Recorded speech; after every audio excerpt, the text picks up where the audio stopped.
Well, right now and for the past, I want to say 42 years, I've been Maria on Sesame Street, and I've also was a writer on that show for many years.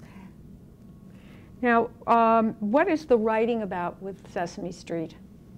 Well, writing for Sesame Street is a wonderful, exhilarating experience. I didn't start out to be a writer. I was cast as Maria in 1971, and the show wanted to diversify. Its point was to, or its mission was to reach children in the inner city.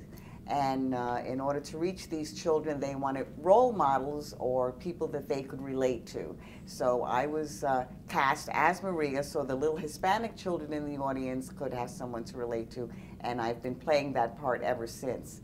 The writing came later. I realized about 8 years into the show that the real power is behind the camera, not in front of it. And I wanted to impact what kinds of material was being written to explore the Hispanic community.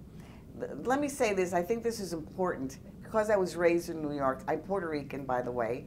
My parents are from Puerto Rico.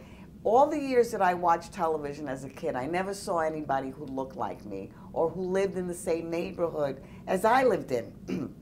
So I used to love Father Knows Best, and I used to love Leave It to Beaver and Romper Room. And I watched all of those shows and I wondered how I was going to contribute to a society that didn't seem to see me, that I was invisible in. Latins weren't in any books. We weren't in the newspapers. We weren't in commercials. We were completely invisible. So obviously, Sesame Street was going to remedy that. And that's how I got cast. In 1969, there were no people of color on television. As a matter of fact, when you saw a person of color on television, you call the neighbors. Oh, look, a person of color's on television. Ooh, it'd be a big hoop-de-doo. It's hard for me to get that across to young people today, that that's the state of our society at that time in the media. So I felt invisible when I was growing up, so I kind of grew up to be what I needed to see myself when I was a kid. And that's when I became Maria on Sesame Street. And the curriculum goal at the time was American children should know that Latins live in America. Can you imagine? We were so invisible that Sesame Street wanted to say, hey, look, Latin people in America. And the Anglo kids should know, the Anglo kids should know the Latins live in America, and the Hispanic kids should be proud of his or her culture. That was the goal at that time. I'm still on Sesame Street after more than, I don't know, 25 years, and I've seen the show change so dramatically from when we first started. We started shooting 160 shows a year, and now we're shooting maybe 20 shows a year. The landscape of television has changed dramatically since I started. Children are watching Sesame Street much earlier than we ever thought. We thought they were watching at 5 years old. They were watching at 2 years old. They're watching in groups. They're not watching with one caregiver, and they're watching us on apps and other media that it's not just television. We never would have thought that children would have been satisfied watching the same show over and over and over again.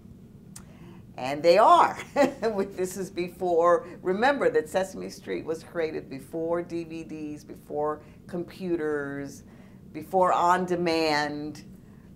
So we've had to adapt quite a bit. I have the market on wonderful colleagues to work with. No one works with better people than me, I have to say, on Sesame Street. And they are John Stone, who created the show many years ago. And of course, I worked with Jim Henson, and I got a chance to know his sensibility. Jim Henson, I could say about him, whereas I might be concerned about the needs of children in the Bronx, he was concerned with the needs of the children in the universe. So he was that kind of expansive visionary mind. John Stone it was his idea to set the show on a stoop, because the idea was to reach inner city kids.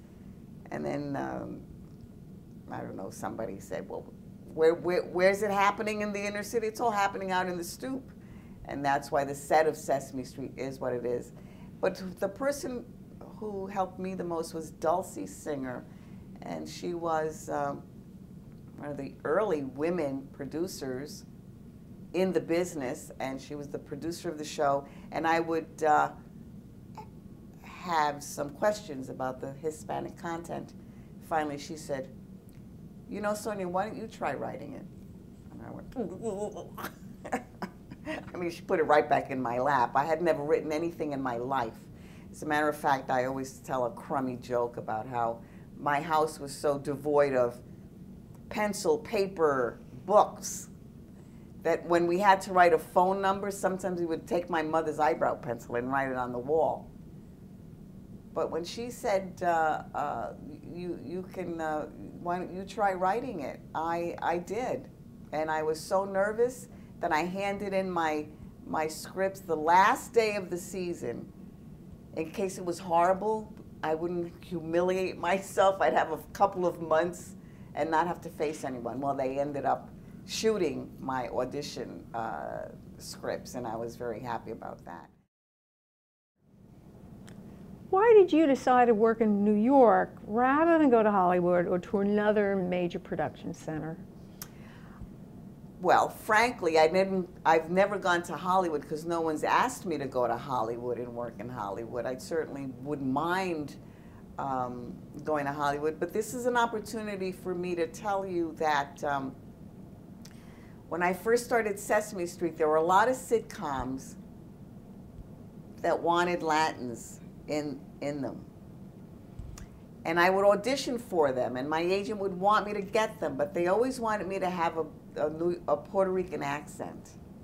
And you know, they want me to talk like this. I couldn't do it. It embarrasses me and bothers me to do it today. And these sitcoms, when they wanted a Puerto Rican in it, you were always the butt of the joke. There was always a reference to tacos or something like that, or rice and beans, and here was Sesame Street saying, just be yourself. Just be yourself. I could talk the way I wanted. I could wear my hair the way I wanted. I didn't have to be some generic Latina, which were the other shows, the ones that maybe would have ended up in Hollywood.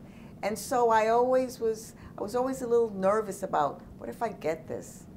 Oh, it's going to be a lot of money, much more money than PBS, and I'll have to make a decision. Ben, maybe that came through. I never got those jobs, and I never had to make the decision.